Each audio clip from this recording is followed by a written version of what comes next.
બોધકથા જાગૃતિ સાથે કામ કરો તો જીવન બદલાઈ જશે। બાળપણમાં આપણે સાંભળ્યું હતું કે જેવું કર્મ કરીશું એવું ફળ મળશે। આપણા કર્મથી જ આપણું ભાગ્ય લખાય છે। આપણી પાસે એક વિકલ્પ એવો છે કે ભગવાન ભાગ્ય લખે છે અને બીજો વિકલ્પ કહે છે કે મારો કર્મ મારું ભાગ્ય લખશે। સવાલ એ છે કે બંનેમાંથી સાચું શું છે? જીવનમાં જ્યારે પણ કોઈ સંકટ આવે છે, કોઈ ઘટના ઘટે છે, તો આપણે તેનો આરોપ ઉપરવાળા પર નાખી દઈએ છીએ। જો આપણી મરજીપૂર્વકનું કામ ન થાય કે વાત સારી રીતે થતી નથી, તો આપણે તેનાથી નારાજ થઈ જઈએ છીએ। જે પરિસ્થિતિમાં આપણને ભગવાનની શક્તિની સૌથી વધુ જરૂર હોય છે, આપણે એનાથી જ અંતર કેળવીએ છીએ। વળી કહીએ છીએ કે આવો ભગવાન અમને જોઈતો જ નથી, કેમ કે આપણી પાસે એક ખોટી માન્યતા હતી કે તેણે આ ભાગ્ય લખ્યું છે। ઉપરવાળાને મેં આટલું સુધારવાનું કહ્યું તો પણ તેણે મારી વાત માની નહીં। એક ખોટી માન્યતા આપણા જીવન જીવવાની રીત બદલી નાખે છે।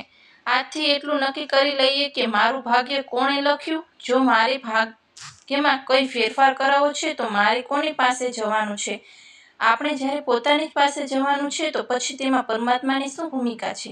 મારો સવાલ એ છે કે તમારા બાળકોના ભાગ્યમાં કઈ ભૂમિકા છે? તમે પોતાના બાળકોને તાલીમ આપો છો કે આમ કરો, આમ નહીં? તમે પોતાના બાળકોને શક્તિ આપો છો, સહયોગ આપો છો અને આશ્વાસન આપો છો કે હું બેઠો છું ને? તમે બાળકોને પ્રેમ કરો છો, પરંતુ બાળકોના કર્મ કોણ કરે છે? તેઓ જ્યારે કર્મ કરે છે અને તેનું પરિણામ મળે છે, તો શું તમે એ કર્મના પરિણામને પોતાના બાળકના જીવનમાં આવતા અટકાવી શકો છો? નથી રોકી શકતા? તો પણ તમે બાળકને પરિણામોનો સામનો કરવાનું જ્ઞાન આપતા રહો છો, સલાહ આપતા રહો છો, તેનો સામનો કરવાની શક્તિ આપો છો, પ્રેમ આપો છો, પરંતુ પરિણામનો સામનો તો બાળકે જ કરવાનો હોય છે। આપણા અને પરમાત્મા વચ્ચે પણ બરાબર આવો જ સંબંધ છે। પરમાત્મા આપણને કર્મ કરવાનું જ્ઞાન આપે છે, એ કર્મ પર ચાલવાની શક્તિ આપે છે, પ્રેમ આપે છે, પરંતુ કર્મ તો આપણને જ કરવાનું છે। તેવા જીવનમાં બે બાબતો સૌથી મહત્વની છે, આપણા કર્મ અને સંસ્કાર। સંસ્કારથી જ કર્મ બને છે। આપણા દરેક કર્મો અને સંસ્કાર આત્મામાં નોંધાયેલા હોય છે। આત્મા શરીર છોડે છે તો નવું શરીર ધારણ કરે છે।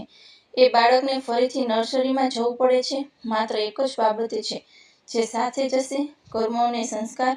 નાનકડું બાળક જન્મે છે, તે સંસ્કાર પોતાની સાથે લઈને આવે છે।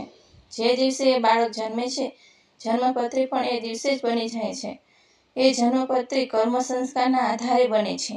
એ ક્ષણે એક જ હોસ્પિટલમાં બે બાળકો જન્મે છે। ગ્રહ એ જ છે, નક્ષત્ર પણ એ જ છે, પરંતુ બંનેનું ભાગ્ય અલગ અલગ હોય છે। તમારામાંથી જેમના બે બાળકો છે, શું તમને લાગે છે કે બંને બાળકોના સંસ્કાર ખૂબ જ અલગ અલગ છે? અનેક વાર જોડિયા બાળકો દેખાવમાં એક સમાન હોય છે, પરંતુ તેમના સંસ્કાર અને ભાગ્ય તદ્દન અલગ અલગ હોય છે, કેમ કે વર્તમાનમાં બધું જ એક સમાન છે, પરંતુ બંનેનો ભૂતકાળ અલગ અલગ છે। તેઓ અલગ અલગ કર્મ અને સંસ્કાર લઈને આવ્યા છે। આ બે બાબતો અવિનાશી છે અને કાયમ આપણી સાથે રહેશે।